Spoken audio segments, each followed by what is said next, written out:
The Battle of Goose Green was an engagement between British and Argentine forces during the Falklands War. Goose Green and its neighbouring settlement Darwin on East Falkland lie on Quassiel Sound on the east side of the island's central isthmus. They are about 13 miles south of the site where the major British amphibious landings took place in San Carlos water on the night of 21–22 May, 1982. Prelude, times and nomenclature. British forces worked on UTC time, and many reports and sources quote the timing of events based on Zulu time. All times stated in this page are reflected as local, Falkland Island time, the same as Argentine time. On the day of the battle, sunrise was at 8:39 and sunset at 16:58. To avoid confusion between similar company designations, Argentine companies are referred to in the form Company A, while British forces are referred to as a company. Terrain and conditions. Goose Green and Darwin are on a narrow isthmus connecting Lafonia to Wickham Heights, which together form the large eastern island of the Falkland Islands.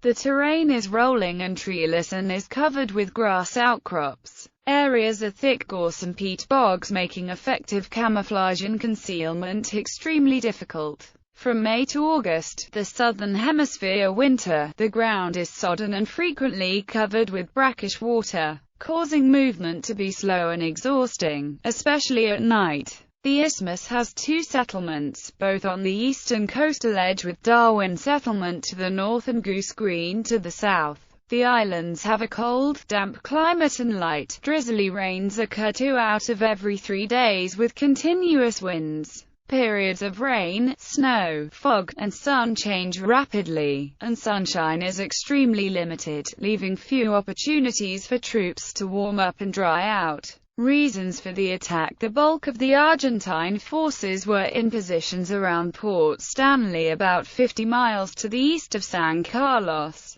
The Argentine positions at Goose Green and Darwin were well defended by a force of combined units equipped with artillery, mortars, 35mm cannon and machine guns. British intelligence indicated that the Argentine force only presented limited offensive capabilities and did not pose a major threat to the landing area at San Carlos. Consequently, Goose Green seemed to have no strategic military value for the British in the campaign to recapture the islands, and initial plans for land operations had called for Goose Green to be isolated and bypassed. After the British landings at San Carlos on the 21st of May, and while the bridgehead was being consolidated, no offensive ground operations had been conducted and activities were limited to digging fortified positions, patrolling and waiting. During this time, Argentine air attacks caused significant loss of and damage to British ships in the area around the landing grounds.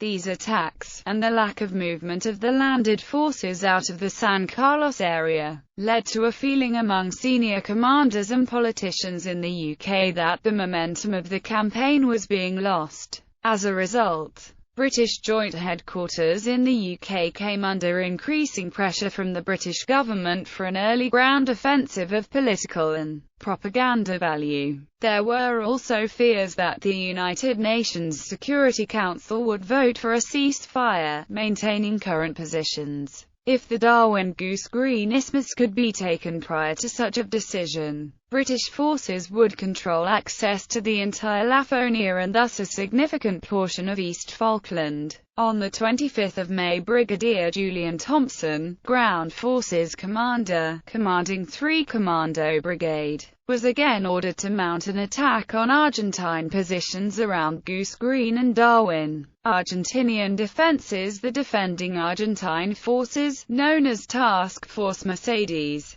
consisted of 2 companies of Lieutenant Colonel Italo Piaggi's 12th Infantry Regiment. His 3rd Company was still deployed on Mount Kent as combat.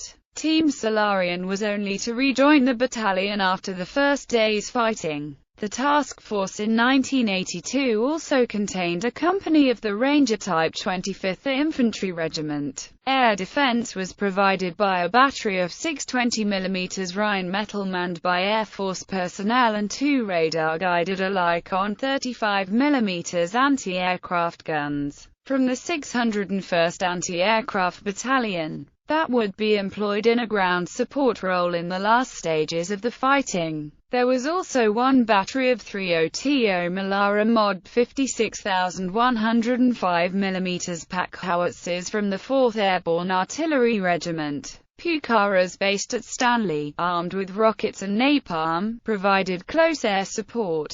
Total forces under Piaggi's commanded numbered 1083 men. Piaggi's orders required him to provide a reserve battle group in support of other forces deployed to the west of Stanley, to occupy and defend the Darwin Isthmus, and to defend military air base Condor located at Goose Green. He assumed an all-round defense posture with Company A, IR-12 providing the key to his defense, they being deployed along a gorse hedge running across the Darwin Isthmus from Darwin Hill to Boker House. Piaggi deployed his recce platoon as an advance screen forward of Company A IR-12 towards Coronation Ridge, while Company C IR-12 were deployed south of Goose Green to cover the approaches from Lafonia. To replace his Company B left on Mount Kent, he created a composite company from headquarters and other staff and deployed them in Goose Green. 1st LT Carlos Daniel Esteban's Ranger Company CIR-25 provided a mobile reserve and were billeted at the schoolhouse in Goose Green. Elements were also deployed to Darwin Settlement, Salinas Beach and Boker House, and the Air Force security cadets together with the anti-aircraft elements were charged with protecting the airfield.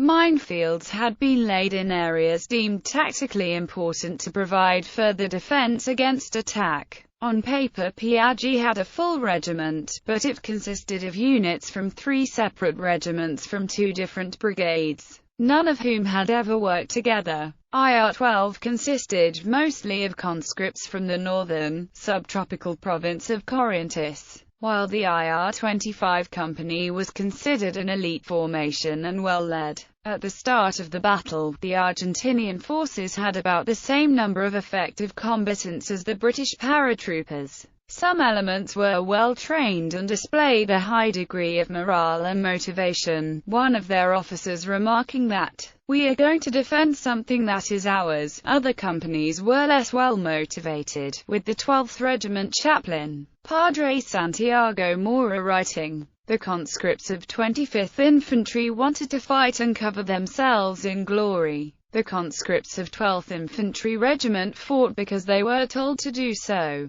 This did not make them any less brave. On the whole, they remained admirably calm. The Argentine positions were well selected, and officers were well briefed. In the weeks before the battle, British air strikes, poor logistic support and inclement conditions had contributed to the reduction of overall Argentine morale, but it remained strong among the officers, NCOs and conscripts of the 25th Regiment Company and 4th Airborne Artillery Battery. On 4 May 3 Royal Navy Sea Harriers operating from HMS Hermes attacked the airfield and installations at Goose Green. During the operation, a Sea Harrier was shot down by Argentine 35mm anti-aircraft fire, killing its pilot. As part of the diversionary raids to cover the British landings in the San Carlos area on 21 May, which involved naval shelling and air attacks, D Squadron of the Shash put in a major raid to simulate a battalion-sized attack on the Argentine troops dug in on Darwin Ridge. Argentine forces had also spotted 2 para-reconnaissance parties in the days prior to the attack. Throughout the 27th of May, a Royal Air Force Harriers were active over Goose Green. One of them, responding to a call for help from 2 para, was lost to 35mm fire while attacking Darwin Ridge. The Harrier attacks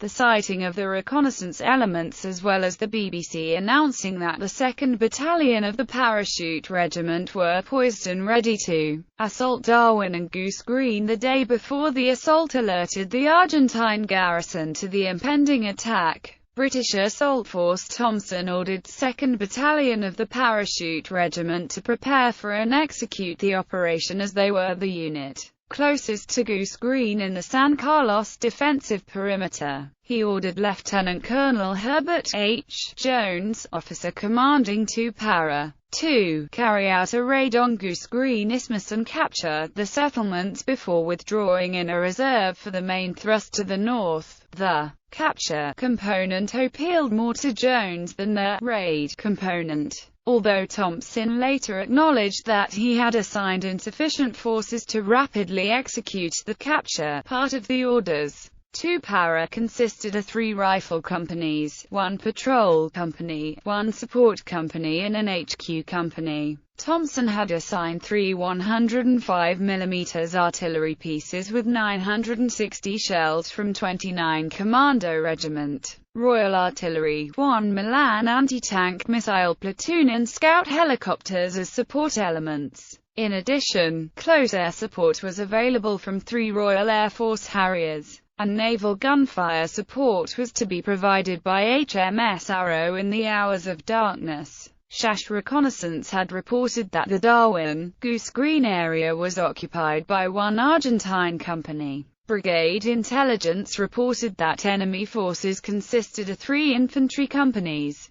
1 platoon from IR-8 plus a possible amphibious platoon together with artillery and helicopter support.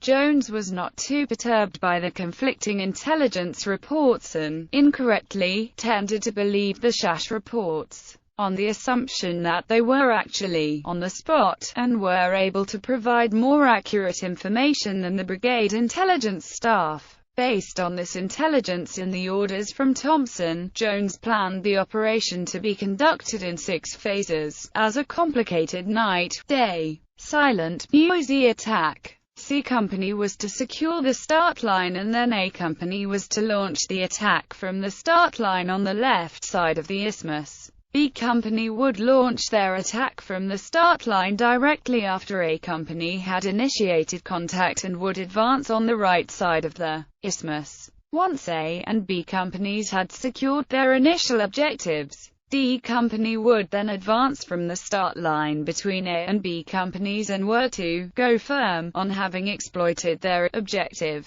This would be followed by C Company, who were required to pass through D Company and neutralize any Argentine reserves. C Company would then advance again and clear the Goose Green airfield, after which the settlements of Darwin and Goose Green would be secured by A and D Companies respectively. As most of the helicopter airlift capability had been lost with the sinking of the Atlantic conveyor, 2 Para were required to walk the 13 miles from San Carlos to the forming up place at Camilla Creek House. C Company and the commander engineers moved out from there at 2200 on the 27th of May to clear the route to the start line for the other companies. A fire base was established by Support Company west of Camilla Creek, and they were in position by 200 on the morning of the 28th of May. The 3 guns from 8 Battery, their crew and ammunition had been flown into Camilla Creek House by 20 Sea King helicopter sorties after last light on the evening of the 27th of May. The attack, to be initiated by A Company, was scheduled to start at 300, but because of delays in registering the support fire from HMS Arrow, only commenced at 3:35.